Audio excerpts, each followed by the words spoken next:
సరే, సూటిగా ఈనాటి మన విశ్లేషణలోకి వెళ్ళిపోదాం. రామాయణంలోని అత్యంత ప్రసిద్ధ పాత్రలలో ఒకరైన హనుమంతుడిని మనం చూసే విధానాన్ని ఈరోజు పూర్తిగా మార్చేద్దాం. గద పట్టుకుని ఉన్న అమాయకమైన బాల హనుమంతుడి ఈ ఆకర్షణీయమైన చిత్రం ఈనాటి మన ప్రయాణానికి కరెక్ట్ స్టార్టింగ్ పాయింట్. ఎందుకంటే ఈ రోజుల్లో మనం రోజూ ఫోన్లలో చూసే చిన్న చిన్న రీల్ సైజ్ వీడియోల్లో ఆయన కేవలం ఒక క్యూట్ దేవుడిగా మాత్రమే కనిపిస్తాడు. కానీ ఆ మధురమైన రూపం వెనుక ఒక లోతైన అత్యంత సంక్లిష్టమైన ఇతిహాసం దాగి ఉంది. ఈ రీల్ సైజ్ పరిచయాన్ని దాటి అసలు కథ ఎంత లోతుగా ఉందో చూద్దాం. హనుమంతుడు అనగానే మనకు వెంటనే గుర్తొచ్చేది ఏంటి? కేవలం కండలు తిరిగిన ఒక గొప్ప యోధుడు, అవునా? కాని ఆ అపోహను మనం ఛేదించబోతున్నాం. ఆయనలోని నిస్వార్థ సేవకుడిని, ఇతిహాసాల్లోని క్లిష్టమైన ధర్మ సంకటాలను సులభంగా దాటగలిగిన ఒక బహుముఖ మేధావిని ఈ విశ్లేషణ ద్వారా బయటపెడదాం. మొదటి భాగం, ది పర్ఫెక్ట్ మినిస్టర్, అంటే ఆదర్శవంతమైన మంత్రి. కిష్కింధ అడవిలో శ్రీరాముడితో ఆయన జరిగిన మొట్టమొదటి సమావేశంతో దీన్ని ప్రారంభిద్దాం. ఇక్కడొక ఆసక్తికరమైన విషయమేమిటంటే, హనుమంతుడి మొదటి చర్య ఏ ఆయుధమో పట్టుకుని యుద్ధం చేయడం కాదు. భరాందోళనలో ఉన్న తన రాజు సుగ్రీవుడి కోసం రాముడి వద్దకు వెళ్లేటప్పుడు ఆయనొక సన్యాసి రూపాన్ని ధరించాడు. అద్భుతమైన దౌత్యంతో అక్కడ పొంచి ఉన్న ప్రమాదాలను విశ్లేషించాడు. దాట్స్ బ్రిలియంట్ కదా! ఆయన మాటలు వినగానే హనుమంతుడి మారువేషం, ఆ దౌత్య నైపుణ్యం చూసి రాముడు పూర్తిగా మంత్రముగ్ధుడయ్యాడు. ఎంతలా అంటే, ఇంతటి సామర్థ్యం, బుద్ధికుశలత ఉన్న సలహాదారుడు దొరకడం ఒక రాజు అదృష్టమని రాముడు తన తమ్ముడైన లక్ష్మణుడితో స్వయంగా ప్రశంసించాడు. ఇది ఆయనలోని ఒక గొప్ప పండితుడిని మనకు పరిచయం చేస్తుంది.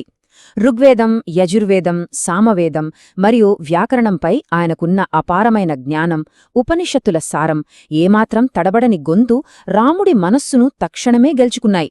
అసలు ఎలాంటి శారీరక కదలికలు లేకుండా, ముఖంలో ఎలాంటి అలజడి లేకుండా ఎంతో ప్రశాంతంగా మాట్లాడే ఆయన విధానం నిజమైన మేధావికి నిదర్శనం. రెండవ భాగం, హార్ట్ ఆఫ్ ద రామాయణ. ఈ పాండిత్యంతో కూడిన ఆయన నిశ్చలమైన భక్తి రామాయణంలోనే అత్యంత అందమైన ఘట్టంలో ఆయన్ని ప్రధాన పాత్రధారిగా మారుస్తుంది. సుందరకాండ అనబడే ఈ అధ్యాయంలో కథ పూర్తిగా రాముడి నుండి హనుమంతుడి నిస్వార్థ సాహసాల వైపు మళ్లుతుంది. వాల్మీకి రామాయణంలో ప్రధాన కథానాయకుడు శ్రీరాముడు కాకుండా హనుమంతుడు మాత్రమే ఉన్న ఏకైక కాండ ఇదే. ఆయన తల్లి అంజనాదేవి ఆయన్ని ముద్దుగా పిలుచుకునే సుందర అనే పేరు మీదుగానే ఈ కాండకు ఆ పేరు వచ్చింది. భలే ఉంది కదూ! సరే, ఇప్పుడు ఈ వరుస విజయాల వెల్లువలోకి డైవ్ చేద్దాం. బంగారు నగరమైన లంకను చేరుకోవడానికి ఒక బృహత్తర రూపాన్ని దాల్చి సముద్రాన్ని ఆయన ఎలా లంఘించాడో, దారిలో సురస, సింహిక, చివరగా లంకినీలాంటి మాయా అడ్డంకులను ఎంత చాకచక్యంగా ఒకదాని తర్వాతొకటి ఓడించాడో ఒక్కసారి ఊహించుకోండి. కాని ఇక్కడ మనం గమనించాల్సిన ఒక అద్భుతమైన పాయింట్ ఉంది.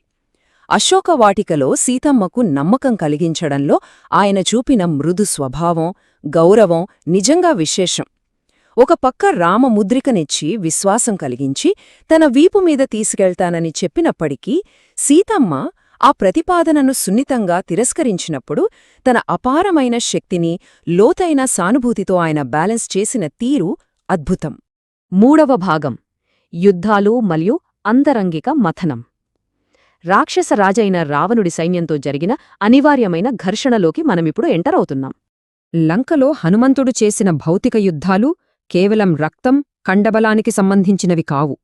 అవి అంతర్గత చీకటికి వ్యతిరేకంగా, అంటే మన అహంకారం, భయం, సందేహం వంటి మన లోపలి రాక్షసులపైన జరిగే గొప్ప ఆధ్యాత్మిక యుద్ధానికి ప్రతీకలు.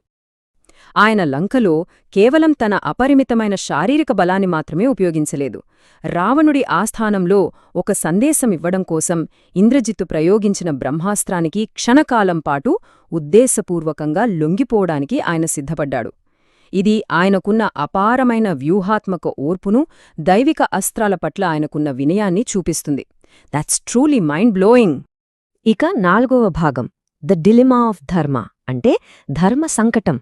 ఆయన బందీ కావడమనేది రామాయణ ఇతిహాసంలోనే అత్యంత తీవ్రమైన నైతిక, ధార్మిక చర్చలలో ఒకదానికి దారితీస్తుంది.